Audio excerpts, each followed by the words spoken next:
Many years ago, I was asked a very interesting question. Somebody asked me a question, they raised their hand in a seminar and said, Tony, can you change people that don't want to change? Of course you can change people who don't want to change. All you need is the right kind of. If you have enough leverage where change becomes an absolute. Now for some people, leverage is not even the threat of their own life. Some people would rather die than have you tell them what to do. And so that's not the leverage. The leverage for them might be something for their children. Leverage for them might be spiritual growth. All of us have a leverage point. If you find the leverage, not the leverage you make someone do it, the leverage that will make them make themselves do it. We all have some place that'll get us to follow through. Now, if you get enough leverage and if you interrupt the pattern enough, how many of you ever had a pattern when you were a kid and you had like some obnoxious uncle or something and you were trying to be upset and they'd come like rub your damn head or some dish, make you crazy, and you couldn't stay upset because they kept doing this to you? How many had this happen? Say aye. If you have enough leverage and you break someone's pattern enough times, a new pattern will show up. If you're conscious, you can create the new pattern. So the answer is yes. Now then the question would be, Tony, if all it takes is leverage, then why don't most people change? And I had a lot of answers for that, but that night, I'm a night person. That night, I'm wired up after a seminar. It's like 2 o'clock in the morning. It was December. And so I flip on the television in the back for some white noise, looking for CNN, and I come across the old Christmas classic, this Christmas Carol, right? A Dickens classic. And I see it in black and white, and I start watching the movie, and I'm remembering it from being a kid. And as I'm watching this thing, I see this man named Scrooge who clearly doesn't want to change. In fact, he's certain he doesn't need to change because what's happened is his life went through a lot of pain. And when he got pain, he looked for the source of that pain, and he said it was being close to people. So we decided is people equals pain. Remember the red squares we talked about? So now he wants to avoid people, and he's mean to people. Now, he's also very wealthy financially. He makes up this belief that because I'm mean and tough with people, I'm rich. The truth is he's financially rich. If you watch the movie, you read the story, when everybody else is gone, who's still working? He is. He's hardworking, he's thrifty, he's smart, he's intelligent, but he thinks he's rich because he's mean. So he doesn't want to lose being rich. He doesn't want to lose not being hurt. So he has a belief. Be mean to people and everything works out, even though he's miserable. Can we have beliefs that make no sense and yet still believe them, yes or no? Sure, we just get wired. So I'm watching this guy. Now, the only way people change is if they associate either enough what? Pain, so they have to change, or they associate changing will equal enough what? And ideally, if you get both, you'll change. If you get, every moment I do this, the pain's getting more and more intense, there's a point where you must change. And if I change, I get all this pleasure, you're going to want to change. How many follow? But what equals pain and what equals pleasure is what you associate in your nervous system. So what happens is, the only way you create change is changing what you link pain and what you link pleasure to in your nervous system, not just in your head, in your gut. That's what controls you. Lots of times in your head, you know what you should do, but your gut takes over. Your fear, or your greed, or your desire, or your comfort, or whatever. Who knows what I'm talking about here? Say aye. But watch this. How many of you used to have a favorite dessert, or a food, or a form of alcohol that you really, really, really loved? And then one night you had an experience like never before, where something happened, where this food or this drink or this alcohol that you love so much, it went down, but it kept coming back up at a level of intensity and with enough aroma and pain and association that to this day, it takes no willpower just to think of that alcohol or think of the smell of that food or look at it makes you appalled, makes you repelled. Who's had an experience like this in your life? Say aye. Tell me what that change was. Was that a change in willpower? No. All that happened is your brain changed what it used to link pleasure to, it now linked pain to. When you link enough pain, it takes no willpower, you're going to avoid it. The problem is some of you are linking pain to things you need, like exercise, right? Or pain what you need, like a relationship, right? And it's the wrong association, but it's going to control your life. Your job is to change what you link pain and pleasure to. So that night, what was pleasure became pain, and now it takes no willpower, you just avoid it. So we call that changing what you associate to things in your nervous system, or for short, a neuroassociative change. In other words, changing in your nervous system, what you associate pain and pleasure to. So, by the way, in this Christmas Carol story, does this man Scrooge change his life? Yes or no? He didn't want to change. Does he change his life a little or completely? And by the way, how fast? An heartbeat in one evening. How does it happen? 3 neuroassociative conditioning specialists show up at his house. Right? 3 ghosts show up, and what do? They get him to link a massive, unbearable amount of what? To all the things he did in the past around people. Then they go to everything he has in the present, pain, and everything in the future, pain, till there's so much, there was nowhere to escape. Here's the other reason why people don't change. Because right now, my relationship's in pain. But it was good in the past. So you escape having to change by remembering a good time. Or I might be coughing and having these problems with cigarettes right now, but you know what? George Burns lived to be 102. He smoked cigars, by the way, and he's 1 out of 10 billion people that pulled that off. But let's not confuse ourselves with ratios.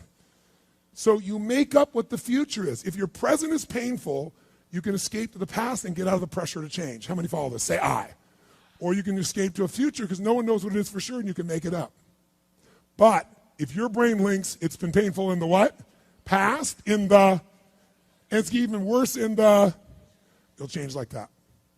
Who here has ever stayed in a relationship that you knew was not right for you? It wasn't right for you, it wasn't right for them. Who has ever stayed in a relationship way too long? Who's done this before? Raise your hand. Say I.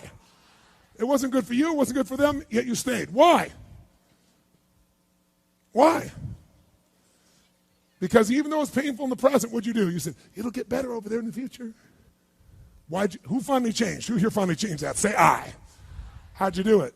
Your brain went, it's painful now, it was painful in the past, it's going to be worse in the future, that's it. That's what I call a Dickens pattern. When you lock in pain in all those places, there's no place to escape, so you change. It's like if you put a wall here, and a wall here, and we close them in on you, amazingly, you'll move forward. That's what we're talking about, giving yourself leverage on yourself that way, not having someone else do it to you, you do it to yourself. That's when you got the power again. How many get it? Say I. This could be the greatest time you ever live if you control what you focus on, if you find a more empowering meaning, and if you decide to model the actions of those who succeeded before you. It can be the best financial time, the best emotional time, the best spiritual time of your life, but you better take control of your state. And if you think you're going to do it just by today, you're wrong. You're going to need to get yourself some rituals. Right now, every one of you in this room is controlled by your rituals. I don't just mean this one. I mean every morning you get up. I know your body. I can look at your body right now, and I can guess your rituals. Some of you, your rituals to work out 5 times a week, I can see it clearly. 4 to 6 times a week, it's obvious. Because you couldn't look like that if you didn't do that. Some form of workout. I don't care if it's walking, lifting, whatever. Some of you, it's obvious that lifting weights is part of it. You can see by that man's muscles. I know what his rituals are. Because your life comes from your rituals. If you don't develop the ritual, you're kidding yourself. How many agree with me on this? Raise your hand. Say I. And there are rituals that put you in state, and there are rituals that take you out of state. You have rituals in your relationship. You have rituals with your body. You have rituals around your finances. And the rituals that worked in the reaping time of fall in the markets and in business and in real estate, those rituals won't work now.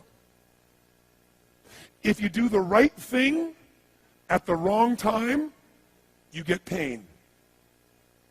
I'll say that again. If you do the right, you go, but Tony, I'm doing the right thing, but I'm not being rewarded. If you do the right thing at the wrong time, you don't get rewarded, you get pain. So you better do the right thing at the right time, and to do that, you better know what season you're in, and to do that, you better learn how to change your state.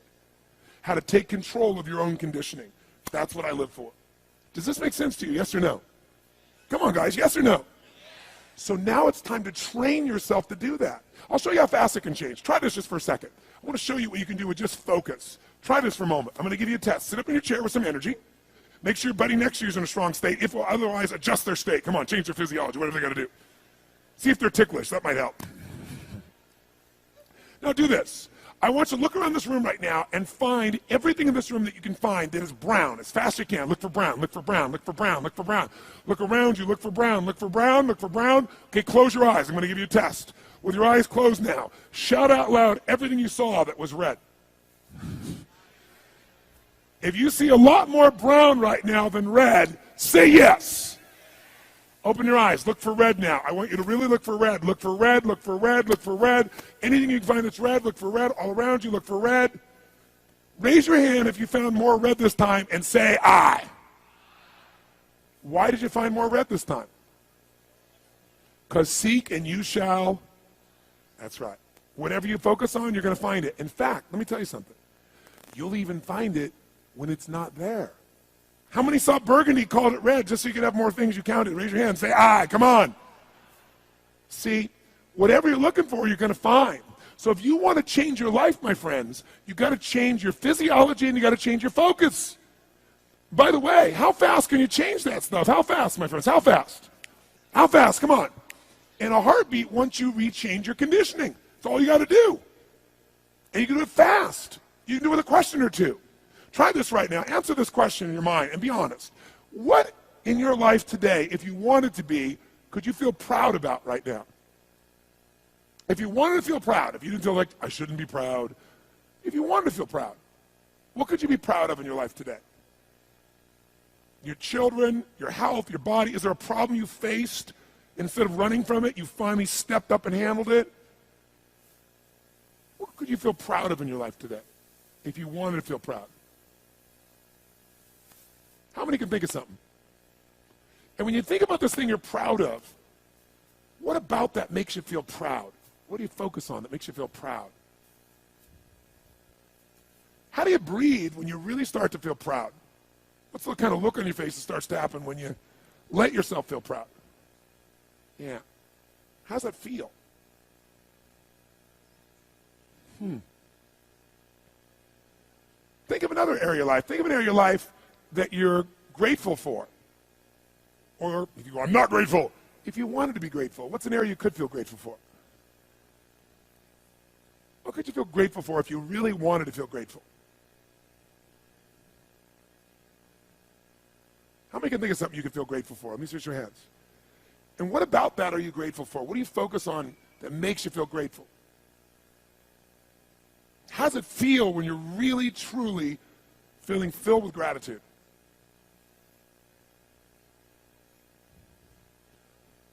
Here's one.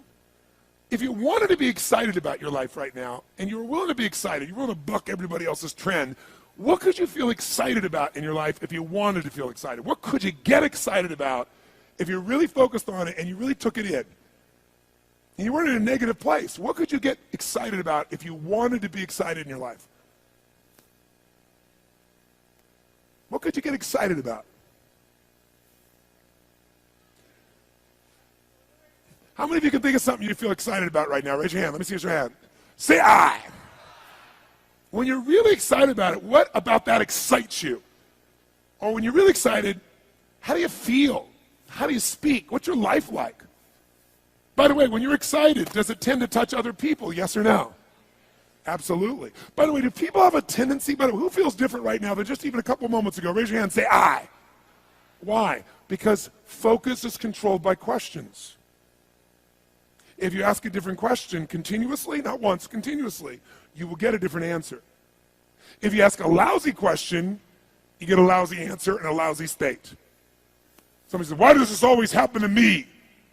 It doesn't always happen to you, but the brain's like a computer. Ask it a question, it'll have to come up with an answer because you deserve it, you idiot. Someone will say, how come I can never lose weight? You can lose weight, but if you keep saying, how come I can never lose weight, the brain's got to come an answer. It goes, you're a pig. Lousy questions create what? Lousy answers. Ask a better question, get a better answer. Now here's what I want you to get. I want you to get that you can change your state. How fast, guys? How fast? How fast? And if you get the habit of doing it, you'll have a different life.